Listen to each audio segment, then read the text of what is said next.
صنعت تاجیک علخصوص صنعت شیرینکاری و شیرین گفتاری و بسیار بالیده برداری دل مردم بسیار صنعت یعنی تمام زهر زقومی که آدمیزاد تا از تمام روز تا بگه کار میکند خسته میشود لیکن علاءالدین جان با یک صحنه خوش خودش همه خستگی های انسانی را از قلب های آنها میره بود.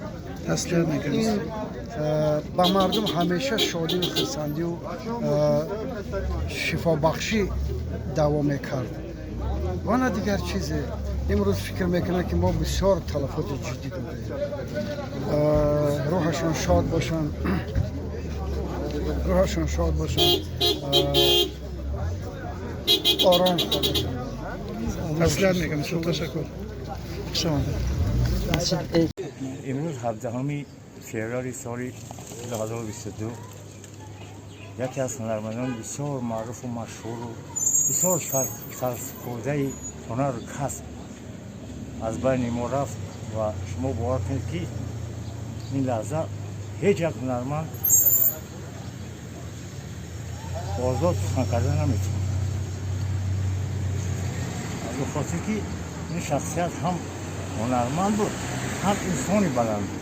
انسانی بود که سالهای دراز با ما در تئاتر و در ریاست فرهنگ همکاری داشتند و شما باور کنید که همچون سرداری ریاست فرهنگ ولایت هم باشند اگر با عالی‌ترین هنرمند با عالی‌ترین کارکنی تکنیکی حتی مؤسسه فرهنگی ولایت همچون برادر همچون یک همکار همچون یک شخصیت بسیار با معرفت هم صحبت می‌شدند و امروز از شاید از سکته دل باشد از بین ما رفتند و راست گپ با نزدیکانی او با فرزندانی او با پیوندانی او با برادرانی بسیار عزیز او تسلیت میگوییم و خدا کند که جای او جنت باشد و او سالها در دل و در قلب هر یک فرد تاجیکستان باردم که باقی میماند و صحنه‌هایی که علاءالدین آفریده است این صحنه‌ها از طرف حتی پیشوای معظم ملت پذیرفته شدند و حتی در نسبت او صحنه‌هایی گفته شدند که او خود طاقه یک تئاتر است، یک هنرمندی است که یک تئاتر را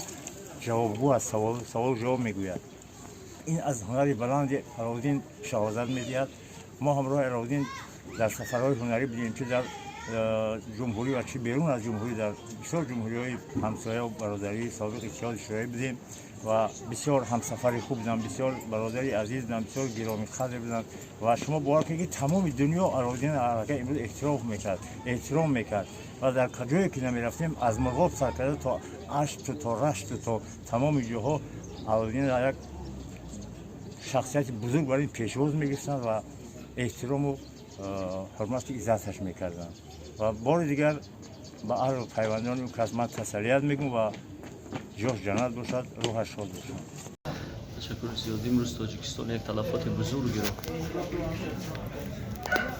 به سر گذارد. یکی از چهره‌های سرشناس کشور، هنرمند محبوب و دوست داشتنی که محبوب هر یک خاندان بود. استاد عزیز ما علاءالدین عبدالله دنیای فانی را قدردان کنم. خدمت و سهم استاد عزیز من در تربیت نسل نو جوانان ساحه صنعت بنهایت بزرگ است. جوانان زیادی را تربیت کردن در این رشته. خانه خودتشان آباد بود. از خود چیزی گذاشتند، شاگردان رو تربیت کردند. بهترین، من خود را خوشبخت‌ترین انسان حساب می‌کنم که من شاگردی چون یک شخصیتی هستم که امروز دنیا میشناسد ایشون را. روحشان شد، خانه خودتشان آباد. صبر جمیل به تمام پیوندانشان تمام می‌کنم. خاطره نیک در نقشتون بوده، اگر میتونه قصه کنی کوتاه. هر یک سخن ایشون، هر یک رفتار اونها یک خاطره است برای ما. معامله خوب، یک احترام بلند نسبت چه خود چه بزرگ داشتن، مثل کلان با شخصی یعنی که خود صحبت میکردن، رفیق خیش میشمردن، جوانان رو شاگردان رو همچون رفیق همچون دوست معامله میکردن. بهترین این گونه انسان در تاریخ نمی شود و هزار سالها یک نفر چنین ҷойро мегирад ки маҳз маҳбуби халқ бигардад. саломат бошед. امروز صنعت توجیه مثلا صنعت تئاتری توجیه تلفات خیلی کلان داده است. ما راست گپ امروز در خانه اکرای اولادی استاد علوی جان شرکت داریم و در مراسم جنازه است و چی گفتنی دارم، او یک هنرمند ناتکرار است. او هنرمند ناتکرار بود و یک چند روز پیش ما نمایش سپردیم به نام یک نمایشنامه را با نام دختری خپر، عروسی خپر و در این نمایش بعد آمد و بعد فکرش نسبت همین نمایشنامه گپ زد و اون بر صحبت او در همین نمایشنامه بود و از صحبت او همین خیلی صحبتی کرد که همین مثلا ابرازهای مرا مثلا چون پدر ابرازهای همه را همچون شهر داد و در دل او یک خصلت بسیار انسان دوستی بود، یک خصلت بسیار انسان دوستانه بود. یا اون کسی نمیخواست که برند جونه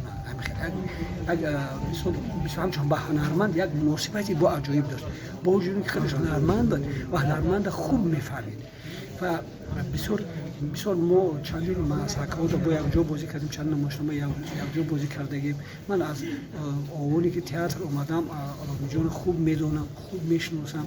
او دیگه که اویله فرهنگی بود و برای همین من گمان میکنم که امروز با بدرد من میگم در حقیقت که تلفات خیلی جدی کلانی صنعت هنری فرهنگ من تاجیک داده است، نه تاجیک بلکه آسیای میانه داده است. برای همین من گمان میکنم او را همه دوست میداشت، همه ملت ها و همه خلقیت های دوست میداشتن. برای اینکه در حقیقت یک اسلوبی نو، یک سبکی نو در ساحه فرهنگ، در ساحه فرهنگ تئاتری، مثلا تئاتری یک اکتور که چندین ابرازها رو میآفرید بسیار میگیریم. منم یک هنر خداداد داشت و پیوسته با وجود سردور بودن هم وقت میکوشید که هم وقت در کار ایجادی باشد، پیوسته در کار ایجادی بود. یک قدر مهربانی خیلی زیاد داشت نسبت به فرهنگ، شاگردان خیلی زیاد تربیت کرد و او برای آینده ما این مکتب است، برای صنعت توجیه ما، برای آینده ما هنر و استعداد کار او یک مکتب است. در فیلم های بزرگ هم نقش آفریده؟ البته فیلم های خیلی زیادی نقش آفریده است. من میگم که وای استعداد ناتکرار است. وای گام میبینی که وای همچون سردار هم باشد در تئاتر بسیار پیوسته کار میکنه، نقش میآفریده، فکرش پیشنهاد میکنه در کینو هم باشد. من تئاتر یک اکتوری که خودش تشکیل کرده در تلویزیون پیوسته همه وقت در کار ایجادی بود. خیلی هنرمندو کم میشن است. بعد بسیار مهربان بود. هست بسیار من پر میدونم که مهربانی که با اون نسبت به فرهنگچی‌ها داشت، نسبت به صنعت داشت و بسیار تحلیل‌های عجیب. بعد من هیچ از خاطرم نمیره در نمایشنامه برای فرانک بازی میکردم در فستیوال. من بابای نماز بازی کردم و بهترین نقش مردانه، اپیزودی نقش مردانه گرفتم و در همون جمع بسیار چیزایی که در همون نمایشنامه حتی وای پیشنهاد کرده بود بگیم که قریب 90% از همون بگیم که از علاقه برای چی؟ برای همون موزیکی و هم چیزهای عجایبی ثانوی را او به ما دادگی بود. بسیار چیزهای شوخیانه را بسیار همون دادگی بود. برای من همسر هر وقت میگفتم زال خاصه اصلا فهمیدم. هم من گمان میکنم که همه خوبی‌ها خدمت‌های علوی جان. برای همین من با اهل بیت، با همه خویشاوندانش، با همه برادران، با همه با فرزندانش، با اهل عائله‌اش همدردی بیان میکنم. جوش جنت خدا جوش جنت باشد. پروردگار اعلی جوش جنت کنه. و با چی بود؟ نه بازمانده و صاحب. من باز یک دیگه میگم که اهل فرهنگ تئاتر ما، فرهنگ مثلا ولایت ما، شهر بختان تلفات خیلی که نام نسب و وظیفتون؟ من استاد صحنه تئاتر جورخان رسولov. جورخان رسولov استاد صحنه تئاتر. سلامت باشید.